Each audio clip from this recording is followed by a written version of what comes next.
नमस्कार दोस्तों, कैसे हो आप सब। आशा करती हूँ कि आप सभी ठीक ही होंगे। मैं डॉक्टर शालिनी आले, होम्योपैथी कंसल्टेंट, आप सभी का बहुत बहुत स्वागत करती हूँ। दोस्तों, आज हम बात करने वाले हैं गॉइटर के बारे में, जैसे कि इनलॉर्ज थायराइड भी कहते हैं, घेंगा रोग भी कहते हैं और इसके अलावा इसे कंठमाला का रोग भी कहते हैं। तो गॉइटर को स्टार्ट करते हैं।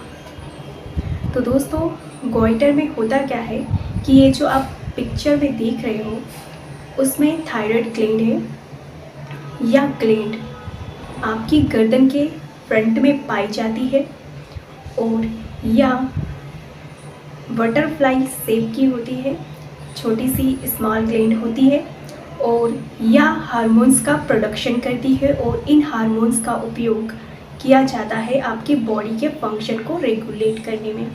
तो ये बहुत ही इम्पॉर्टेंट रोल निभाती है। तो जब यहाँ पर थायराइड हार्मोन्स का प्रोडक्शन ज़्यादा मात्रा में होने लग जाता है तो जिसके कारण गॉइटर रोग हो जाता है और थायराइड ग्लैंड इनलार्ज हो जाता है। तो गॉइटर रोग होने के बहुत सारे कारण होते हैं, जिसमें से प्रमुख कारण होता है आयोडीन की कमी, सेलेनियम की डेफिशिएंसी, एक्सपोजर टू रेडिएशन, गर्दन का कैंसर, मैलिग्नेंट, बिनाइन या मैलिग्नेंट हो जाना, ट्यूमर हो जाना। इसके अलावा होता है न्यूक्लियस फॉर्म हो जाना आपकी थायराइड ग्लैंड में, फिजियोलॉजिकल कास्ट जैसे कि इन प्रेगनेंसी और प्यूबर्टी। और भी कई कारण हैं जैसे कि autoimmune disease, exposure to radiation, neck का कैंसर, सर्टेन मेडिकेशन और थायराइडाइटिस। तो ये सभी कॉज होते हैं गॉइटर होने की। अब हम जानते हैं कि जब किसी को गॉइटर हो जाता है तो उसमें क्या क्या सिम्टम्स दिखाई देते हैं।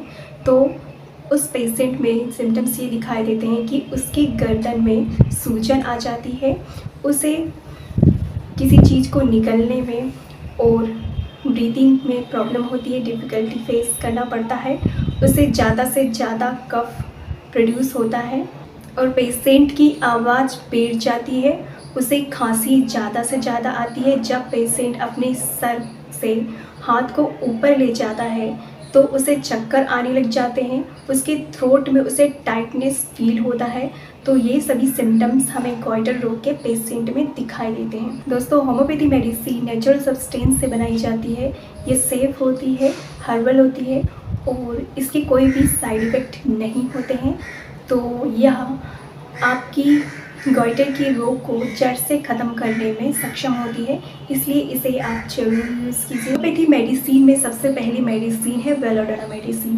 बेलाडोना मेडिसिन को आपको तब यूज़ करना है जब किसी पेशेंट को बहुत ज़्यादा एंजाइटी फील हो रही हो, उसे ब्रीदिंग में प्रॉब्लम हो रही हो और साथ ही उसके बॉडी का टेम्परेचर बढ़ जा रहा हो, बहुत ज़्यादा हो गया हो और उसे थायराइड ग्लैंड में बहुत कॉन्स्ट्रिक्ट फील हो रहा हो, प्रेशर फील हो रहा, इसके साथ ही उसे ट्रेकिया में और सर्वाइकल में बहुत ज़्यादा प्रेशर फील होता है। तो इन सभी सिम्टम्स को मद्देनज़र रखते हुए आप लीजिए बेलाडोना मेडिसिन को। ये बहुत ही इफ़ेक्टिव मेडिसिन है, बहुत अच्छा वर्क करेगी। दोस्तों, इस मेडिसिन का डोज है, आपको इसको 30 पोटेंसी में लेना है 3 बार, सुबह दोपहर शाम को। तो ये आपको बहुत ही अच्छा रिज़ल्ट देगी और रिकवर होने में हेल्प करेगी।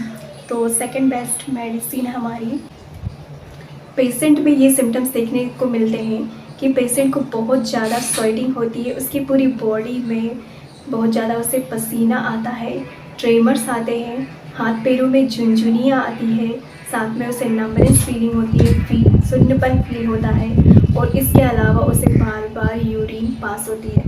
तो ये सभी सिम्टम्स देखने को मिलता है इस मेडिसिन में। इस मेडिसिन का डोज है 30 पोटेंसी में लीजिए इसे, सुबह दोपहर शाम को 4 गोली। तो ये बहुत ही इफ़ेक्टिव रिजल्ट देगी आपको। तो मिलती हूँ आप सभी से इसी तरह के नॉलेजफुल वीडियो में। तब तक के लिए अपना ख्याल रखिए। नमस्कार, धन्यवाद।